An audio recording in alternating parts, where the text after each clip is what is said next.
Hey everyone, it's Mike Burge from the Chattanooga team, and on this video, we are going to talk about the recession and is it a recession, and also how is that recession going to affect the real estate market? So stick around.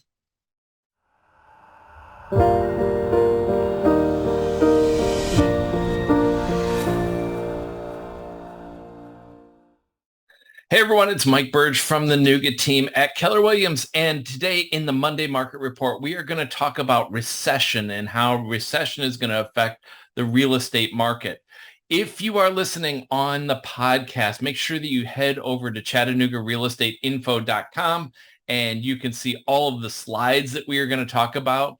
If you're watching on YouTube, make sure to like and comment the video and subscribe so you can get all of the Monday market reports as well as all the other great information that we have on our YouTube channel. So a lot of things have gone on in the last week. The Fed has met and raised the Fed funds rate 75 basis points.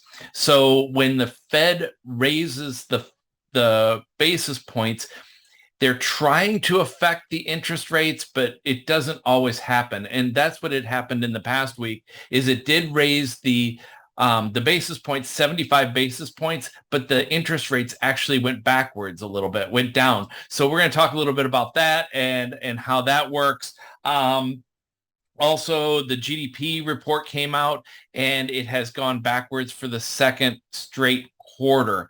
So that leads everybody to start talking about recession.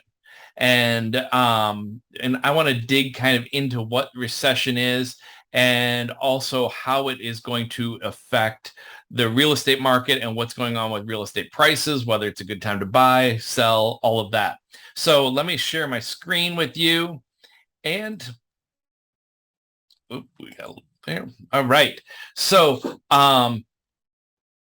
how would a recession affect the real estate market? So first thing I want to show you is that the real estate interest rates, the mortgage rates are all over the place. You can notice that they have gone down over the last week. This is released by Freddie Mac every single week.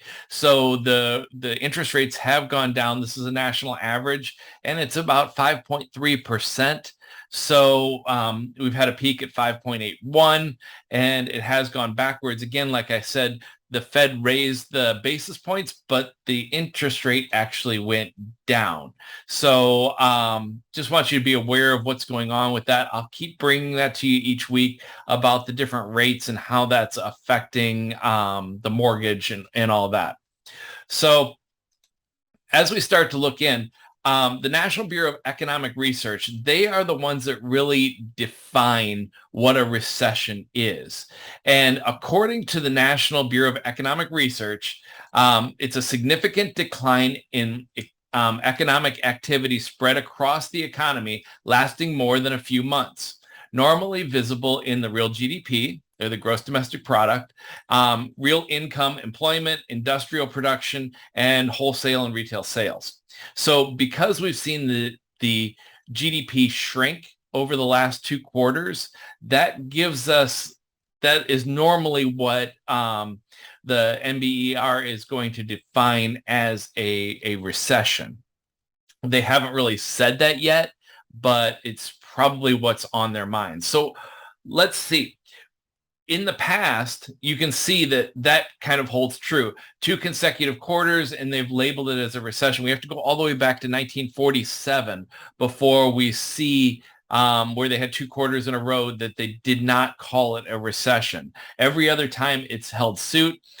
So the first and second quarter of 2022, we have had two negative quarters of GDP. So we're expecting them to say that we have reached a recession period. So with that, local national headlines are starting to reflect all of that. Americans worry about losing their jobs as recession fear grows. Why investors are increasingly worried about recessions in America. And then recession fears surge among CEOs surveyed. It's just the headlines are bringing that to light. That's what we're starting to see people say. Now, remember, headlines are really made more to produce fear because it sells more papers or gets more views on the internet. So sometimes we can't just go by the headlines. We have to dig into what the actual articles say. But people are starting to talk about this, the recession. And it's important that we figure out how exactly that is going to affect the real estate market.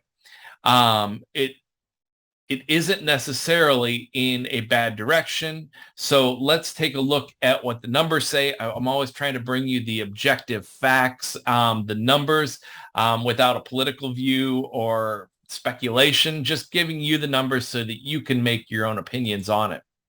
So according to Fortune, over the past 5 recessions, mortgage rates have fallen an average of 1.8 percentage points from the peak seen during the recession to the trough. Okay, so 1.8% drop in each recession.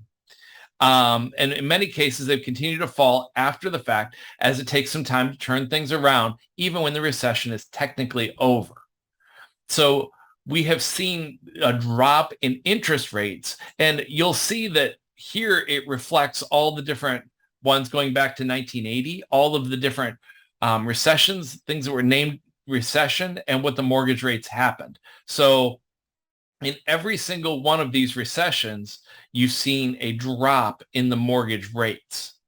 So the COVID one dropped a percentage point. I mean, back in the 80s, dropped 4.25%. I mean, it has dropped considerably during those recession periods. So we have to not really be scared about, mortgage rates jumping or things like that. Yeah, our mortgage rates are higher, but they are not extremely high. So especially compared to some of these numbers, with us at 5.3%, not too bad. So a couple of things that have been pointed out by some of the major news outlets. Mortgage rates dropped last week as fears grow of the U.S. economy entering a recession, CNN. The drop Thursday came on the heels of the Bureau of Economic Analysis gross domestic product report, where we said it shrank in the growing for the second quarter, and it's an accepted signal of recession, CNBC. Mortgage rates are brought down by the recession fears, Washington Post. So we're starting to see that happen. Now, even though, like we talked about in the beginning, even though they have raised the basis points of the Fed, the mortgage rates have dropped. And that is what we're seeing here. They're actually lower. The mortgage rates are actually going down with the fear of the recession, keeping the mortgage rates down a little lower. So one thing I want to point out is that a recession doesn't necessarily equal a housing crisis. So these are the home price changes over the last 6 recessions, and you'll see one big glaring one. But they've gone up in 1980, they've gone up in 81, a slight drop, and then in 2001 they went up. Now the other one is the 2008, 2007, 2008 drop here of 19.7%. The big difference here is that the housing actually drove the recession there. And that is a completely different situation from what we're seeing now. Because of the mortgage issues and all the things going on with foreclosures, that was what drove the recession in 2008. It wasn't the other economic policies or other economic processes throughout the country. It was actually housing that drove it down. So that's the one thing that I do want to point out. And even in 2020 with COVID, a 6.6% gain in housing prices. So we're not, as far as a housing aspect on the recession, it's not too scary. There are a lot of scary pieces with the recession. Yes, raises inflation, all of that stuff is real. but I'm looking at it from a housing point of view.